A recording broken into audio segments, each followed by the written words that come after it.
Hello and welcome to the Gallant Few Rangers podcast. My name's Colin and I'll be your host as always. Joining me tonight, bringing the festive cheer, is Graham Campbell. Graham, how you doing? Good, Colin, thanks. Good to have you on. I'll be beacon of positivity as always, especially this week, we need it. And making a debut tonight, it's fantastic Mr. Davie Pollock. Davie, how you doing? I'm good, Colin. I'm good and I'm delighted to be on.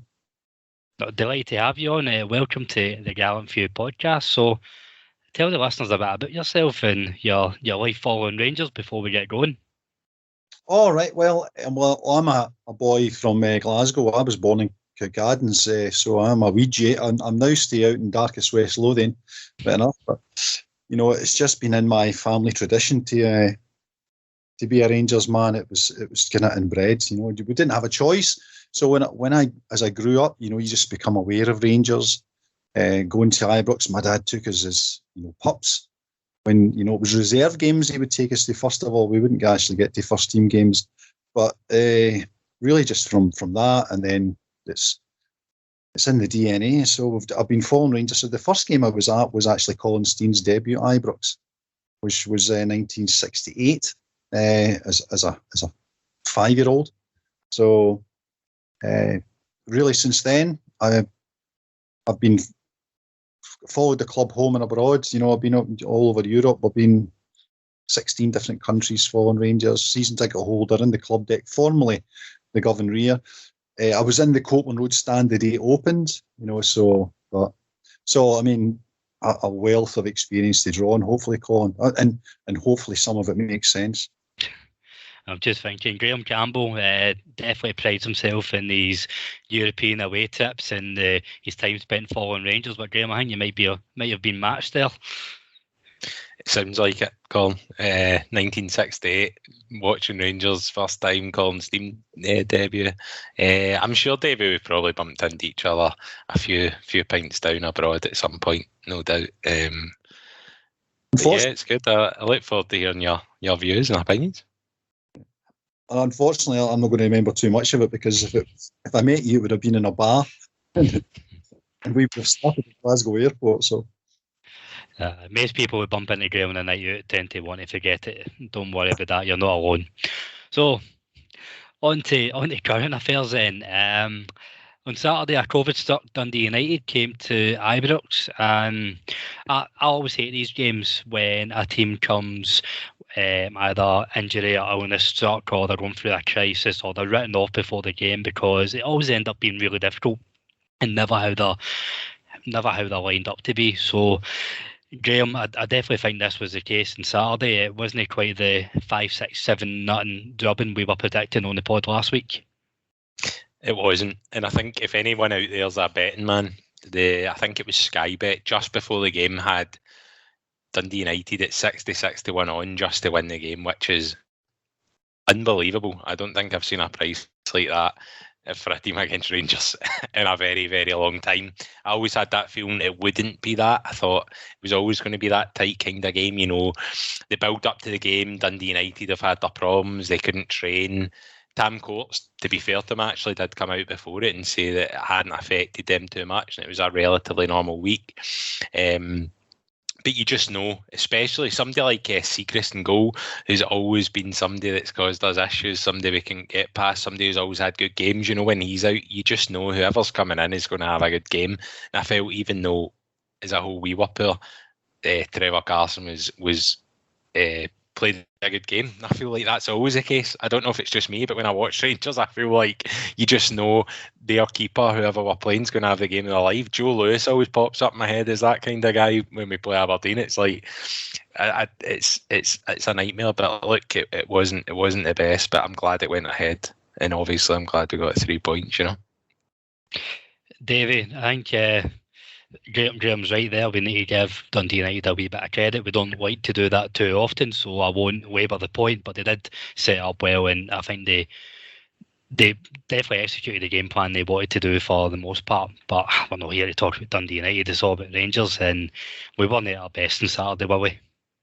No, we didn't. It certainly didn't go to plan. It certainly didn't go to the plan that I was discussing pre-match, because when we were discussing pre-match bets, it was full of 4-0s and Morelos hat-tricks, and so. But that, I mean, I'm old enough to know that it's we have to go out there and make it happen. It doesn't happen automatically. So it's but Dundee United, to give them fair due, they came out and they certainly gave us a match. They certainly expended some amount of energy. All those young boys were tracking us, hounding us, pressing the ball.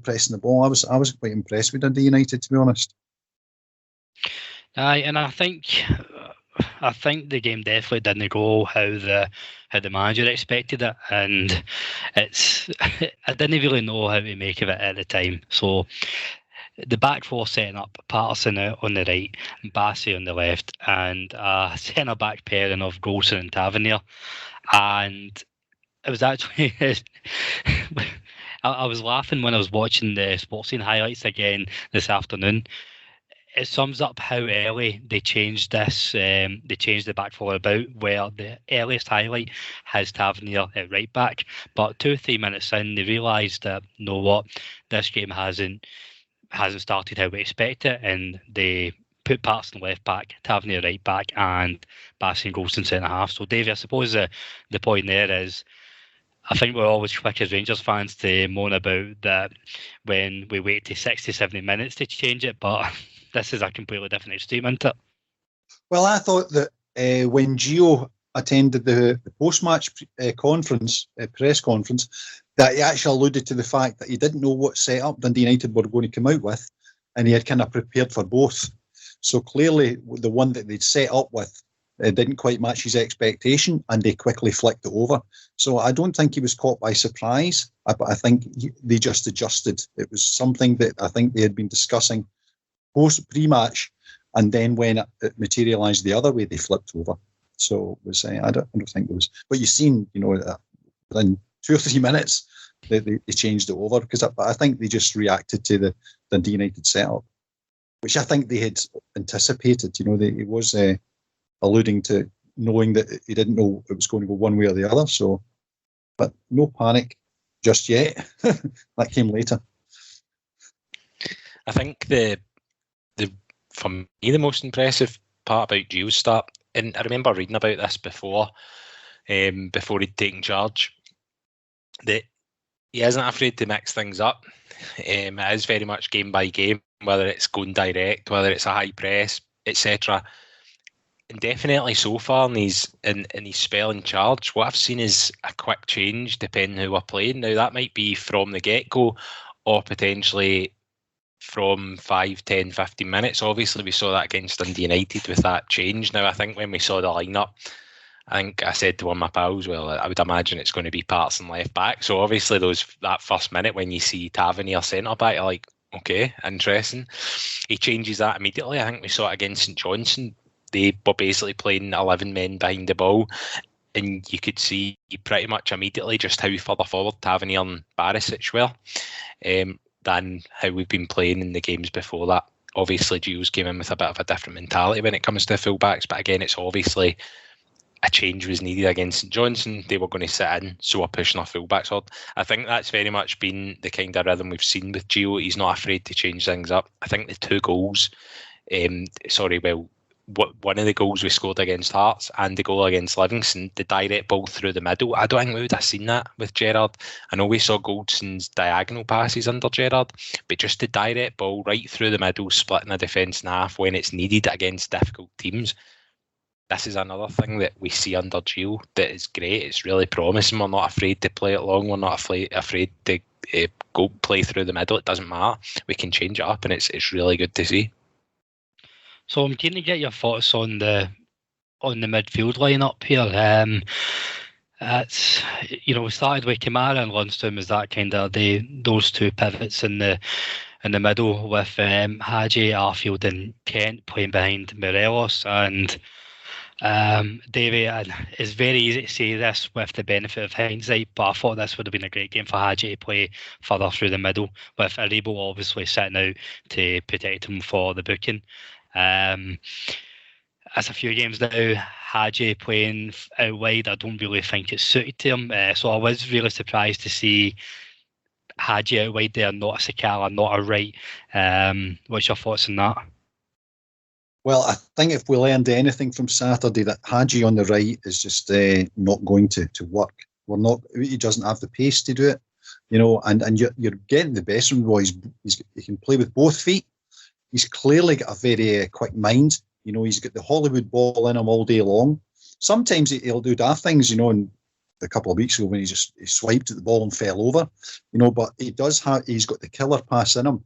And I think, Hadji through the middle is the best use of the guy, and putting him out wide, when against, teenagers, that ain't going to fly, because you see what the difference when Wright came on with a bit of pace, and the difference that made, when being outright. So I don't think we did the boy any favour by sticking him outright from the outset.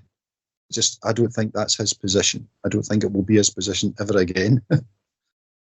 I think to kind of touch on Davie's point, obviously, I don't want to drone on about what we did under Gerrard, but obviously with him, the two guys up with the striker or more number 10 roles, that was always something that was obvious. Gio's obviously playing with a wider two on the side of a striker, so it absolutely doesn't work. Now, I think in terms of the match sponsor, I think gave the man of the match to Hadji at the weekend. I can only assume the match sponsor was Georgie Hadji, because who in the name of Christ would have given Hadji the man of the match is absolutely beyond me. Obviously, I don't want to sit here and criticise him. He's been excellent for us, but absolutely couldn't agree more with Davie. We do need to play him more through that middle role, and that's where we'll get the best, kind of sitting out, maybe coming from the middle three, sitting behind the front. That's where we're going to get the best from him. And I think actually it's actually probably harder for him to get in the team right now, because potentially that middle three really were pretty sewn up. It was good to see Lundstrom back. I really like him. I think he's been excellent so far this season. Maybe a bit unlucky to fall out the team. Maybe didn't have a best game against Dundee United. However, with Arfield really getting a good run in the team as well, I think it's going to be harder for Hadji maybe to break back in. And obviously with Aribo out at the weekend, I think that did give Hadji a good chance, and he really didn't take it. That is my fear with Hadji. And it's been no secret I'm a massive fan of Yanis Hadji. I think he's, while sometimes consistency will maybe dip up and down, it's clear, just what both you're saying, he's got all the talent in the world, and I think once he really harnesses his talent, he'll go on to bigger and better things in the years to come. But right now, his best position is where Joe Aribo has been playing, and Joe Aribo, in my opinion, has been the best Rangers player so far this season. And I know we've struggled for form here and there, but I think Aribo has been consistently the best. So that then leaves Hadji either coming off an impact sub or playing elsewhere, and it will just be, I think it will be a difficult 6 months for him. Davie? What I would say about Hadji is that, along with his technical ability, his attitude is absolutely spot on. His head never goes down, and he just keeps plugging away, and he just for the team. And the boy is a star. He's not the toys out the pram type guy. It's just get your head down. They moved him position. He just got on with it, head down. And I really like that. I like that in players generally, but I love it in Rangers players. Yeah, and I think that's maybe why there's such a big love in for Yanis Hadji at times as well, even when he is in and out of the team and maybe not playing his best. He is always, it's a bare minimum you're going to get from effort, and he's very honest as well. I really liked his post-match press conference where he came out and apologised for that mental penalty he attempted at the end. That was the first words out of his mouth, so credit where credit's due with that. So, I mean, I've got a couple of notes here, gents, about a few chances here and there. I think there was a terrific ball in for Patterson in the first half. Morelos headed it just over the bar. Apart from that, there was maybe a couple of chances Scott Wright was involved in early in the second half, but I don't know, I felt all the way through that game Davie, I'll stick with you. I felt all the way through that game up until the penalty, I had a bad feeling it was going to be one of those days where it just wouldn't go our way, and I think the finishing was kind of backing that up to a point. Alfie clearly had a couple. The one he was through, which I don't think he quite caught the shot right, which he scudded past the goalkeeper's right post. He never caught it right, but he had a good opportunity there. He had the opportunity to try and pick someone out, but he elected to shoot. He never quite caught the shot correctly. Alfie on another day could have leathered that straight into the top corner. There was obviously the header, which was a decent save by Carson. But in the second half, he had next chance, which Scott Wright cut back to him, and he leathered that one, but that one 2 feet over the bar. So, and then he was through and elected to feed Aribo, and Aribo cut back in. So Alfie had a couple of chances to score. It wasn't as if we didn't have chances. We didn't have many, but the chances that we did create, obviously we didn't take them, and I think that's been true of Gerrard and now Gio, is that we don't convert as many chances as I would hope, in terms of because we've created a few on Saturday. I think with 5 on target, we should be turning that into more goals for me. It's one of those. I'm glad Davie's actually kind of rhymed off quite a lot of the chances, because even though it did feel like one of those games, this has 0-0 written all over it, quote unquote, but we really did have a lot of chances. Even though it was a slog, it was all about a lot of the ones we didn't take. Again, we're just not clinical enough. I think for me, the Scott Wright one, he has to bury that. He's through on goal. He's 6 yards out, and he's just. And he did change the game when he came on to an extent. He was good, he was lively, he was dangerous. But that is the kind of chance you need to bury. And that could have been that. Obviously, we got the penalty, it was a stonewaller, but I do like stats as well, and it is good. The expected goal stat, for example, is always one that does show you just how many chances you've had as a team. 9 kills was something like 2.5. We did have about 70% of possession. We did absolutely dominate the game. It is just for us about being more clinical, and there was certainly chances we should have taken. Morelos, if he's on his day, and look, I'm not going to sit here and slate him either, because he's scored, 7 and 7 or something like that. His assists are up. He has been excellent since Giles came in, but there definitely is some tidying up his game he could do in terms of finishing and composure in front of a goal, and that would take him to the absolute next level. So hopefully that's to come. Roy Mackay, surely he can't have many better to learn off, so hopefully that's something that's rubbing off. When Joe Aribo took the ball from Alfie broke from the halfway line and took it, he cut inside, and then had the shot. The guy got his foot to it, went past the post, but Alfie was raging with him for not returning the ball to him. He did that Colombian dance, which was always good to see. Because Alfie, for me, his attitude seems to have picked up no end. I don't know what Gio has said to him or what he's feeding him, but it seems to have made the difference in the last few weeks.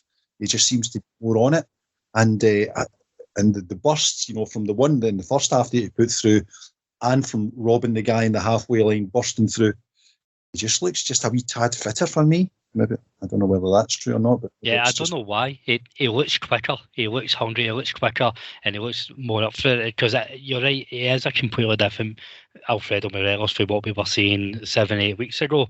And I don't think. Van Bronckhorst might be good, but I don't know how good he is to turn around fitness levels in the space of 4 weeks. But there's something there. There's a new lease of life. Yeah, Tav is me as a star. For me, he is the best player in our squad. And on his game, he is unplayable, because he will roll defenders. He's got the strength to do it. He's got the finishing power. I want to see him in the box far more often. Rather than be running 20 yards to take a shot and goal. I would like to see him hovering around the penalty spot, and hopefully our 2 wingers will be feeding Alfie cutbacks, leathering them in, as Scott Wright did in the second half. He leathered it over the bar right enough, but certainly I would like to see Alfie more in those positions than running forward with the ball, because I think he's a good finisher. Yep, and it has been good to see that more often. under Van Bronckhorst, and I think it's probably fair to call out that before Gio came in, we were shit out of form in front of goal. We well, shit out of form in general, to be fair. But especially in front of goal, that wasn't just a one-off game thing. The Hibs game where we couldn't take our chances, that was creeping in for quite a few weeks, and I think it's, to be fair, while there are improvements, it probably will take time to completely turn that around, but it's good to see we're going in the right direction. So, Graham, you said this was a stone waller. I'm not too sure, because I think there's very good arguments to both sides of it. So on the one hand, this penalty, the Dundee United player catches the ball, right? I get that. But I've seen very convincing arguments on Twitter. Aye, but Sevco, Mason, refs. I don't know where I fall on this. I'm right on the fence. Help me out, convince me. Well, yeah, I mean, sometimes you just can't see the wood for the trees, right? I mean, the guy practically did catch the ball. The most worrying thing is that Alan Muir wasn't going to give it. And he was not going to give that penalty until the linesman obviously saw the madness in his eyes. I do feel for refs right now because, unfortunately, I think Alan Muir knows that once he gives it, he's going to have a little bit of hell to pay. And unfortunately, refs, the media, etc. are being... I mean, you've got pundits in this country who, once we've been given that penalty, are saying things like, there's a shock, etc., buying into this absolute conspiracy nonsense. Could you imagine anyone from our country turning round to a foreign person that doesn't know much about Scottish football and saying there's a conspiracy against Celtic Football Club amongst referees in this country? That person's surely going to turn around and go, God, I take it they've not won much in the last 5-10 years. No, actually, this is a football club that have won 15 out of the last 19 trophies, but there is a conspiracy against them, I can assure you. It is, honestly, it's mind-blowing, and I can't believe they're still peddling it. But yeah, the fact that Alan Muir was not going to give the penalty is something that was, I mean, as astonishing as anything. Unbelievable. Troubling. And it's you deeply know, troubling indeed. I couldn't help but laugh there, and what made me laugh even more on Saturday night, Davie, was looking through Twitter and all the threads. So many people who were deadly serious. They were arguing back. I say people, it's deranged Tims, arguing back to people saying, we're not disputing that was a penalty. We're just annoyed that it was given because you always get given one. Like, that's fucking mental. So, and that's what it's become. And I think Graham's right. You know, see that hesitation in the referee giving a penalty, which is a stonewall a penalty as you're ever going to see. I mean, it was waving down taxi stuff, you know, to stop that ball. And the referee's immediate reaction should be that penalty kick. But you see the hesitation, and he's thinking, do I really want to do this? Do I really, that's where they've got the referees, just with it, you know, constantly chipping away. It mentioned at the AGM, you know, about how they're hard done by referees and this conspiracy, and they all buy into it, and the whole thing gains some momentum, and it's got the referees in a position where they're now questioning the absolute obvious. You know, it's bonkers. It really is. But I think it's something within the football authorities, the SPFL, the SFA, have to address the issues when people are speaking out against, you know, or creating conspiracy theories, when the whole thing is an utter mirage. When they, as we've seen, you know, they will benefit from refereeing decisions as much as anyone, probably more than anyone. But how come it's become we're all out to get them? You know, they're in a dark place, those people. And as I said, it's the fact that, look, it's not as if we don't know where guys like Hartson and Sutton lie in the media and where their biases go. That the point is, these guys are on our television screens every weekend working for BT or Premier Sports, and they're then going on Twitter, they're going on social media, and they're stating how much of not a shock it is that we've been given a penalty. It is dangerous to be peddling this. It is dangerous. It is not on, and I totally agree. Something absolutely needs to be done, because it is putting pressure on the referee. Alan Muir's got to be going, I don't know if I want the hassle for giving Rangers a penalty here, even though the Dundee United defender's probably halfway up the pitch carrying the ball by that point. Like, it is outrageous. The point in Sutton, I think it just really sums up the kind of lay of the land. In the same week, you know, he's given a platform to call Rangers out as bigots for no letting them in to do the coverage at Ibrox when it's nothing to do with who he played for. It's just the fact he's a dick. But the same week that he says that, he alludes to John Beaton being in the masonry. You couldn't mark their neck with a blowtorch. But onto the positive side of that penalty, we got it, thankfully. And Davie, I thought, yeah, you can tell when the penalty takers are up for it. And Tav, you know, as soon as we got that and Tav was walking up, there was no doubt in my mind that we were going to score that. Tav just looked game for it. And I'm always one for that. The penalty taker, it shouldn't be the best striker of the ball. It should be who's most confident, regardless of ability. And he, you know, finally converted penalty. Oh yeah, and when the penalty's awarded, you know, I'm up in the club deck, quite near the front, you know, so you're immediately up on your feet, you know, come on Tav, just leather this home. That's exactly what he did. And then when he goes for the celebration and he gets into the huddle, and so with the rest of the players, but then Tav, you know, breaks free from them to go to the Union Bears to give it, you know, another a wee volley of beauty, and so you could see that that was an important goal for Rangers, but it was an important moment for Tav, you know, because question marks about his some of the penalties, you know, because he missed a couple last year, but I think you just have to go with it because he strikes the ball as cleanly as anyone, and there was no keeper in the world was saving that. And I think that's a good thing. I think it's helped Tav because Roof is now our number one penalty taker when he's playing, which, by the way, can never say it enough. I absolutely adore Kemar Roof so much. I think he is an absolute unbelievable player. I'm sorry. Apart from his run up to the penalties, I hate it. I'm so confident when Roof's taking our penalties. The one against Hibs, even though I think all our like heads were in our arses waiting for that to go in, twitching the lot, I was still really confident he was putting that away. He is the most composed finisher we have at a football club, and I think he can really handle pressure. If we can just get him to avoid injury / suspensions, he is a 35 to 40 goal a season striker. His actual goal record for us already is outrageous.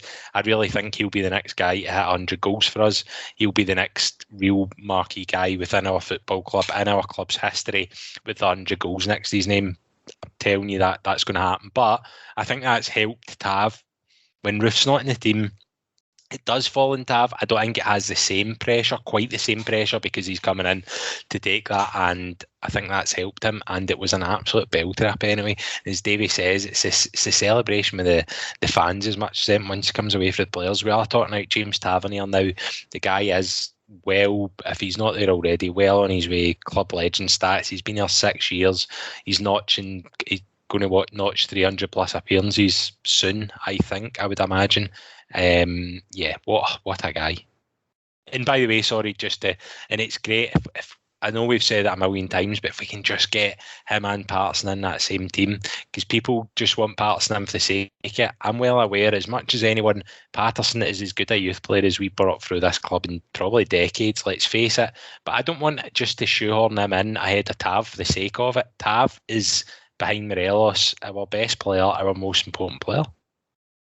Just on the Patterson thing, I think I actually posting follow. Somebody put a thread up about Patterson last week, and I did put in that I don't think we're in danger of it right now, but I'd be worried in case he eventually went down the Ross McCrory route, where he's in the team just because he can do a job at a number of different places instead of playing in his best position. So his best position is obviously right full back. Maybe after a few appearances or a few games, he might find his feet in the left-sided full-back, but we've already seen him play right wing. I just think back to Ross McCrory when he was playing centre-mid, centre-back, right-back, and he fell victim to, he was only coming in for certain games, for certain positions, because he was a utility player. And while Patterson's a much bigger prospect than McCrory ever was. I just think it could eventually go down quite a dangerous road. Nathan Patterson is now a full international player, so at right back. So there should be no doubt where his best position is. He now has an assist and an international goal.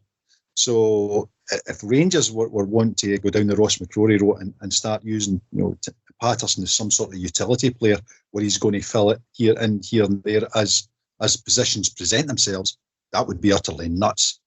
Because the chap is an absolute top drawer fullback, and I don't see any other position for him. That's not to say that in emergencies he couldn't fill in somewhere else, but I hope he never becomes the guy who's just going to trot round and fill in gaps, because I think he's already shown the quality that he has, and Rangers should take advantage of that.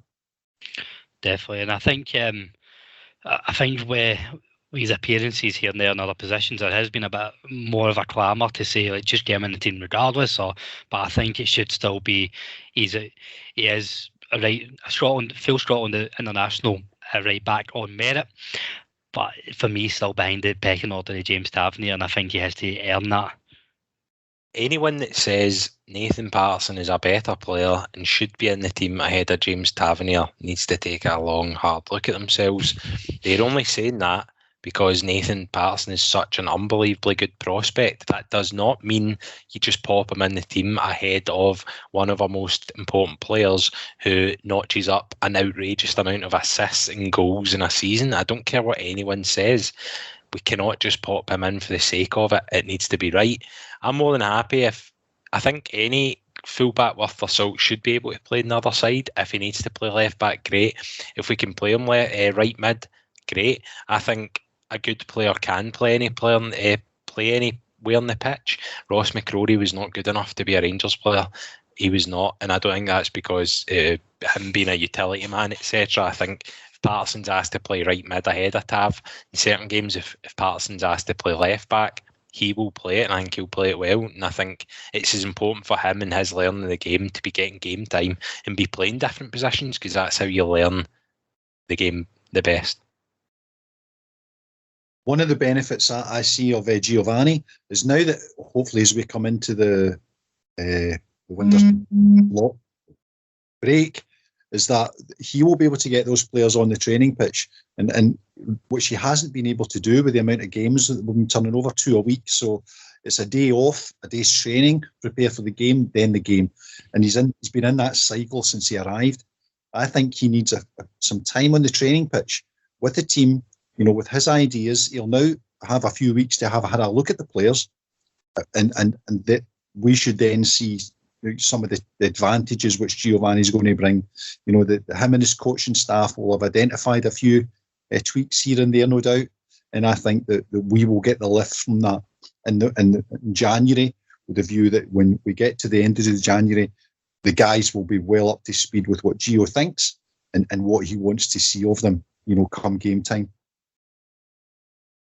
Definitely. I think the good thing is that I think he's found the right balance of not just leaving it as is, but not try to change everything straight away when you've only got 2 day training gaps here and there. You can see the small tweaks, the small changes coming into his side, and it's just starting to really ease the team in the squad into his way of thinking before he gets this proper time to really embed the ideas. I think that's a great balance.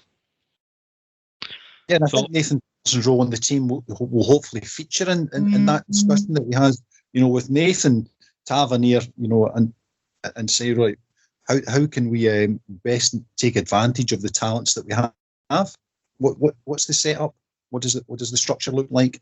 How should we best use all the resources that we have available? And I think Nathan Patterson will be in that chat somewhere. So on this week that he's got to prepare for the St Mirren game, it's been a wee bit up in the air with the announcements today, but Graham, I suppose we should start with the biggest announcement.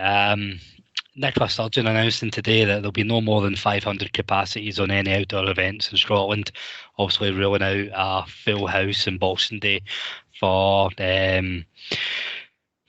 for Rangers against St Mirren.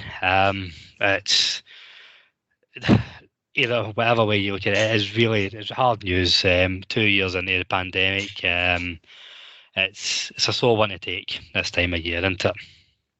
Of course it is. It really is. I was one of the unlucky ones as well to miss out in the ballot for the first game of the season against Livy. So I guess I've already missed out for COVID purpose, for limited capacity. And now this, I think it's not great. The last time there was, I suppose, 3-week lockdown-ish, as you want to call it. I know other things are open, but look, it went on for a long time. I do get, playing devil's advocate, I do get and understand why people want the winter break pushed forward. And I would rather get to go and watch Rangers. I don't care whether that means playing the Old Firm in front of a full Parkhead. I want to go to Rangers games. I want to go as part of a full house, although there are obviously other things to bear in mind. Davie mentioned beforehand, before we came on, about the African Cup of Nations. Now, if pulling the winter break forward does not suit us because we're then going to lose important players out for longer, then that's absolutely something we need to take in consideration, because you know fine well all we're going to hear about is the integrity of the game for the next few weeks, while people are going to, certain clubs are going to try and get ahead of the game here. I don't believe that our game against St Mirren on Boxing Day is going to go ahead anyway, and I think due to that and due to a lot of COVID cases, I honestly don't see us seeing any football maybe until the second week of January at the earliest opportunity. So with the St Mirren game, just to update on that before we came on, obviously St Mirren asked the SPFL board today if they could reschedule their games against Celtic midweek and Rangers on Sunday due to the COVID cases. The SPFL have told them no. According to the BBC and Clyde One and all the kind of northern news outlets, St Mirren still have said they'll review it and they'll continue discussions with it. So just because they've said no just now doesn't mean that things won't change. I think we've seen how quickly things can change with this. For me, I think if the St Mirren game goes ahead on Sunday, that'll be very dependent on how the Aberdeen and Celtic games go ahead.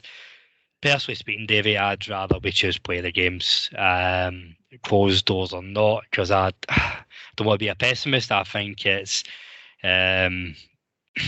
I don't know, I think it'll be reschedule these for end of January, February, whatever. Then there's always going to be an excuse to have the reduced capacities or whatever. Well, the SPFL now, we're now almost 2 years into this, so they should have in place a fairly obvious set of regulations, which means that there will be trigger points at which the game cannot go ahead because you have run out of players, or whatever those criteria are. And I think that criteria must exist. So it should be dead obvious to all and sundry. So there should be a threshold which, if St Mirren meet with the number of COVID cases that they have, then the game is off. That should be open and transparent to all. It shouldn't be a question of sending them some sort of begging letter to say please be kind to us. We can't do this. The rules should be in place. They have enough experience of it to know what will be required of St Mirren to field a team, without going into the under 18s and make the whole fixture meaningless. So that should, if the SPFL don't have that in place, then shame on them, I say. I think, I get why people want the games to go ahead. I get it if you can field, but we're going to have 500 people at Ibrox. I do not want to go back to closed doors football. There's obviously, you don't need me to tell you about the financial implications, not just for us, but there is no way this is going to be sustainable doing this. That it's just not happening. We've got home tie against Stirling Albion now. The continuous credit cards scheme, season ticket holders, I'm one of them, for example. I don't know how many we have. My guess is 25 to 30,000 in the CCCS, right? That is a lot of money that our club is going to miss out on. Now, I can give two shits about Stirling Albion. However, I do feel for them, because I guarantee since they've been drawn against us and had that draw in January, Ibrox, with it being the Scottish Cup, they'll get half the gate. They might have also then been working towards that. Just thinking from a financial point of view, from the football and for the whole game, I just think it's a disaster. I think if we can avoid playing games without fans in the stadium, I really think that's the best thing to do. And I just don't want to miss any more games. I don't want to sit and watch Rangers TV needlessly if we can avoid it. I totally understand that it's probably a flip of the coin. You're going to have people that want the games to go ahead, that want to see us on Boxing Day play in front of 500 people. I don't know why. I get it though. But I'd rather, if we can, avoid that and get back to full stadiums if we've got this breaker for 2 or 3 weeks. That Stirling game will be inconvenient and it's going to be a financial hit. The absolute disaster will be Borussia Dortmund. Because if we don't have a full gate at Ibrox for that game, Rangers will immediately take a £2 million hit. It'll be over £2 million for the gate receipts for that match. And that it's just been wiped out. So whoever is in charge of the finances at Ibrox will be praying to all that's holy that is not going to be behind closed doors, that game, because that is it's almost as much money as winning the SPFL. I guess I'm hoping it doesn't go beyond January. I guess that's why I'm only mentioning it's still an Albion game. God forbid we're still talking out this for the Borussia Dortmund. Of course, that would be a financial disaster. Look, I know our accounts came out, and I do trust Robertson when he comes out and says we're in a good position. We've got Wilson there saying we don't need to sell players. Let's not forget that can't just change overnight if we have to take into account potential loss in finances. Yes, there's still an Albion. We've still got 30,000 fans that potentially that's automatic money coming out of their bank accounts for what I'm going to imagine would be £25 to £30, whether it's still an Albion or not. That's a hell of a lot of money. Then, yeah, of course, Davie, Borussia Dortmund, we need to take that into account as well before we just go for the sake of, no, I want to play, let's get this game played, let's get it played. I think that's maybe, certainly, I don't want to speak for everybody who's in that side of the fence, but for me, if we postpone these games, there's no guarantee that this 2 or 3 week circuit breaker, whatever, is going to work. I mean, it's not always worked in the past. I mean, that first 3 week lockdown, well, there's an argument to say we're fucking still in it 2 years down the line, so it's very hard. But Colin, I guess there's no guarantee either way, right? We do this now and we're still in this position a month, and then we've missed even more games as fans. From my own point of view, I just don't want to miss any more games at Ibrox than I need to. And I feel like if we do this now and that game in Boxing Day goes ahead, that's just one down off the list I'm not going to be able to go to. And I'm talking about even fans that I've not been going to the away domestic games for a while. Those fans that go to away domestic games week in, week out, let's take them into account as well. Those are also games they're going to miss away from home, including Celtic Park. 500 fans, obviously none of them are going to be away. So we've got a lot of fans missing a lot of games. So I get it's about we want to play. I honestly don't think this has came at, for anyone, an advantage for it. I think we're in good form, they're in good form. I think if it were to be cut for 2 or 3 weeks and we were to do this winter breakdown now and see where we're at in 3 weeks, we might be able to get fans in the ground. I don't know if that's been naive. Very well could be, but I want to give us the best chance to get into the grounds as possible. I think our ability to predict timescales and all of this has proven to be not very good. So it's difficult, to say, yes, we'll do it and it'll be for 3 weeks. And then in 3 weeks, we don't know where we are, the number of cases, whatever that may be. And the scientific data is just lost on me. But that the 3 weeks would be optimistic for full gates to be back, us to be rolling into Ibrox late January. I mean, it would be brilliant if that was the case, and I'm hoping that the Omicron thing is just going to blow through like the winds, and it will disappear as quickly as it arrived, and we can get things back to where we were. But who knows? It's we're in the lap of the gods here. But I think that the SPFL should have been a wee bit more proactive in anticipating, further disruptions, what the rules of the game are, let all the clubs know, and then we wouldn't get into this, Twitter bloody vote that, people start voicing their opinions on Twitter, hoping that, it will gather some momentum and they will carry the day, whatever their particular viewpoint is. I don't really think it should be done that way. There should be obvious rules, and those rules then apply come the correct time. I also think this is another time for us to take stock, and I think I'm talking probably about British football here as well. The festive period is just games crammed in left, right and centre. I think this has been something that's been said for years now anyway. Why does there need to be this amount of games now? If the games were better spread out, even if our league started 2 weeks earlier, further into help us in Europe actually, probably, and help our teams in Europe.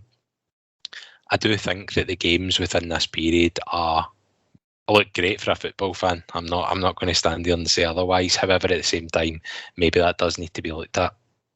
I think the answer to why, Graham, is Sky, Sky, because they're the people who stump up millions of pounds to show these fixtures, and particularly for the English, but Scotland, obviously we get a fraction of what they get, but Sky, with the festive fixture list, they want to have wall-to-wall football, and they pay top dollar to get it, certainly in terms of the EPL, not so much the SPFL, but that they are the paymasters, and they drive the fixture schedule. Monday night football was never a thing in my day, when but it is now. MNF, even we have a TLA for it. Monday night football was for replays or something, we just never saw Monday night football. Tell you what, you just see Davie open his can of Tennent's Lovelies there. Just Colin Steen never played on a Monday night. Therefore, it shouldn't happen on a Monday night. Well, I think we've tried to right all the world's wrongs there, gentlemen, but I think that's a good place as any to finish it. But just before we do, week before Christmas, we're 7 points clear in the league. Graham, I'll start with you. Any thoughts or insights into the season so far? You still going in, if this is us parking the football for the first half of the season? All in all, you still feeling good? Yeah, feeling really good. Of course, it's a bit of a disappointment that we weren't able to bag the League Cup. Obviously, circumstances saw that go against us. It is what it is. I don't think it'll matter a jot for us in the rest of the season. The league and the Scottish Cup are very much well within our grasp. We're going into that last 16 playoff round in the Europa League. We've got a huge tie against Dortmund.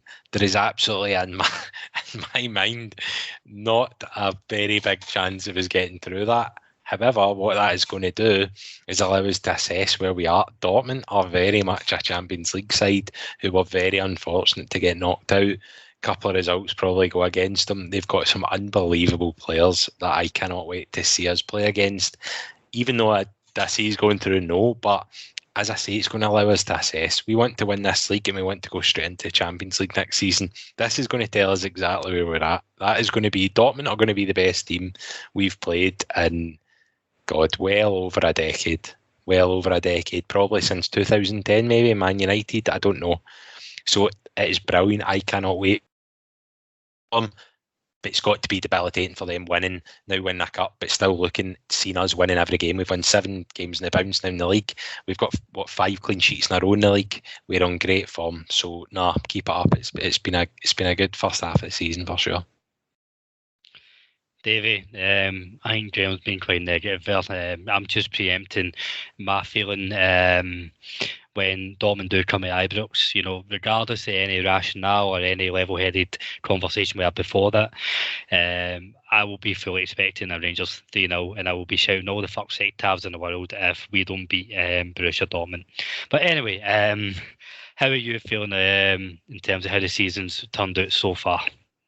Yeah, because I'll be raging if we're not 2 up within first 15 minutes against Dortmund, because they can't be that good. They wouldn't have been to many places that are going to intimidate them like Ibrox will. So we'll see. But I mean, I'm quite confident, and I'm quite in a happy place. With 19 games gone, so I've now completed 50% of our league programme. we're sitting in 48 points. I think we can just about go past the 102 points of last season, but it's going to be a big effort to do that. But, I'm looking for Gio to come in and put his stamp on that team, which he's not. I mean, he has in certain respects, but it's just been at the margin. So when he gets some time on the training ground with these guys, he's got an excellent coaching staff. He's brought these boys in. I think it's time for them to shine, and I'm hoping that we will see the benefits of that, in our team. The transfer window, I don't know how much business Rangers have been lining up to do. There might be a couple of outs and some ins, but I'm hoping that Giovanni has given me a real lift, because when Gerrard left, and obviously I was a bit pissed off with them, and just the timing of it and the way it all happened. But Gio has stepped in. I mean, I think we may have actually won a prize here, because certainly the team that he's putting around him, Roy Mackay, the chap he's just drafted in from Holland, guys who know their stuff. And I'm hoping that he's going to put his stamp on this team that's going to take us to 56 and back to the Champions League. And we'll be playing the likes of Dortmund, every other weekend by the time we get to next September. And I echo both your thoughts, gents. That's a hat-trick of 3 positive Bears. All I would add to that is it was absolutely painted when Gerrard left that we were having a mid-season crisis and we were a club in turmoil. And so post-crisis, we are 7 points clear going into Christmas Day, and we qualified for the Europa League knockout stage with a game to spare. Celtic are finding form, absolutely, fair dues, but they're going to have to really lift it up a gear or two to really contend with us the way we are going.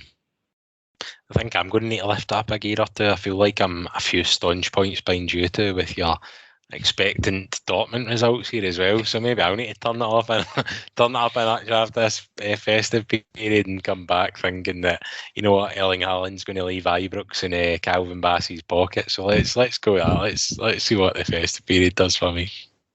Graham, I've been to enough European ties to know that you travel in hope. It's better to travel and hope than to arrive, so no matter what you're expecting when you get there, it's going there with, of course we'll beat them. As you know and I know, it doesn't always that way, but there you go. Well, unless I'm mistaken, I think the last time we played Dortmund in Dortmund, we drew. Unless we've played a game I don't remember since there, we did draw it. I think it was maybe a bit of a dead rubber. But what is the Champions League? So you never know. Maybe we'll absolutely spank them Ibrox. That would be an absolute delight. And it's a lovely place to finish off this week's pod, Spanking Dortmund. Just before we finish up, just want to wish all our listeners and all our podders a very Merry Christmas. Thank you for all your support over the last year. As ever, get in touch with us on the post threads. Let us know what you think, if you agree, disagree, indifferent. But most importantly, just enjoy Christmas when it comes. Have a lovely time with your family and your loved ones, and stay safe. Very last things to thank my 2 guests. First of all, an absolute solid debut, Davie Park. Thank you very much, Colin, Graham. It was good. We must have a couple of beers sometime. And I'd just like to echo that, for all the bears that are listening, stay safe, guys. It's we will be we're better together. That's my Christmas message to you. And Mr. Jolly himself and Graham Campbell. Merry Christmas, Bears, and a happy blue year.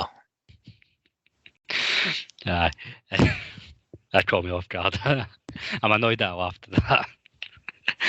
Merry Christmas, folks. Take care.